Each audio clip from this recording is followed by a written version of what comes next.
welcome you all. Now we are going to start a very important concept of financial management, that is time value of money.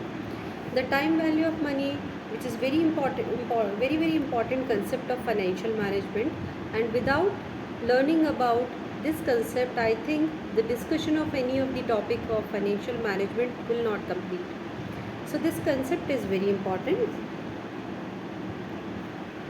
First of all, I would like to you ask one thing. Would you prefer to have 1 lakh rupees now, or after 1 year 1 lakh rupees?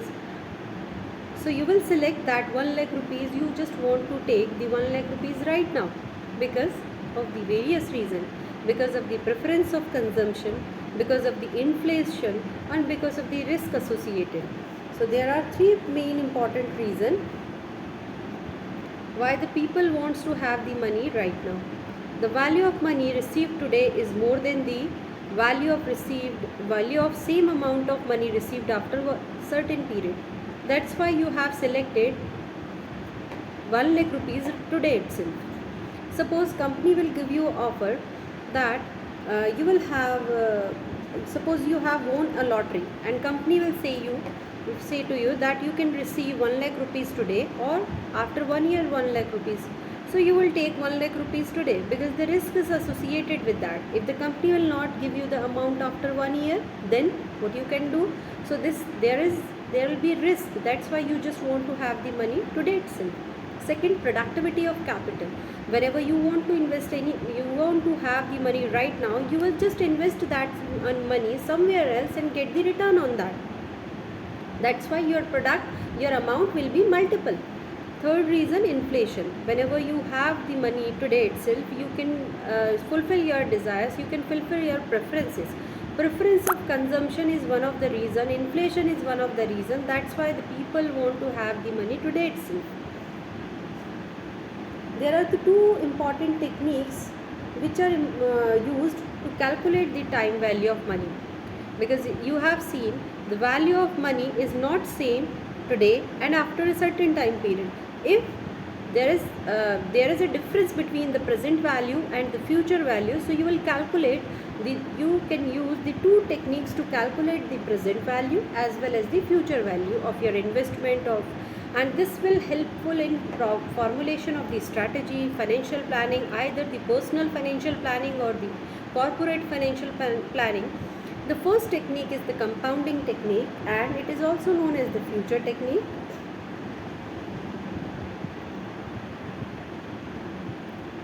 In this concept, the interest earned on the initial principal amount becomes a part of the principal at the end of the compounding period. And we can see with the example this, you invest 1000 rupees for 3 years in a saving account that pays 10% interest per year. If you let your income be reinvested, your investment will grow as follows. You can see in first year your principal amount was 1 lakh rupees and interest for the year 10% on 1000. So that amount principal at the end 1100. In the second year, principal at the beginning 1100 and interest you will calculate on 1100. So here you can see you can earn the interest on the earned interest. Likewise, you are earning on interest on the principal as well as the interest also.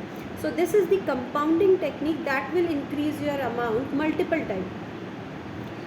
Here you can see for 3 years we have calculated for 3 years amount, that is 1000 rupees become the 1331 rupees at the 10% rate. This process of compounding will continue for an indefinite time period, but when you will calculate the future amount like this process will be cumbersome or difficult for the 20 years, for the 30 years. So here what we will do, you can use this formula to calculate the future value or the compounding value. This formula, PV stands for the initial cash flow, R stands for the annual rate of interest, and N stands for the number of years. Here we can see one of the example of the future value. You would like to buy a house that is currently on the market price at 85,000 rupees, but you cannot afford it right now. However, you think that you would be able to buy it after 4 years if the expected inflation rate as applied to the price of this house is 6% per annum. What is its expected price after 4 years? Here what we can see that the principal amount what we want to invest 85,000, and inflation rate is 6%, and the number of years 4. So here the value of the house is 1,07,311. After 4 years the present value of that house is 85,000, and after 4 years it will be 1,77,311. So here you can see at the 6% interest rate, at the 6% rate it will change, it will become 1,07,311. So that person will make the plan to buy the house according to that. So that this is the future value of technique, future value of single payment technique. Here what we have seen till now, the concept of the time value of money, why the people are preferring money today itself. There are 3 reasons: productivity of capital, inflation, and third is in risk involved in that.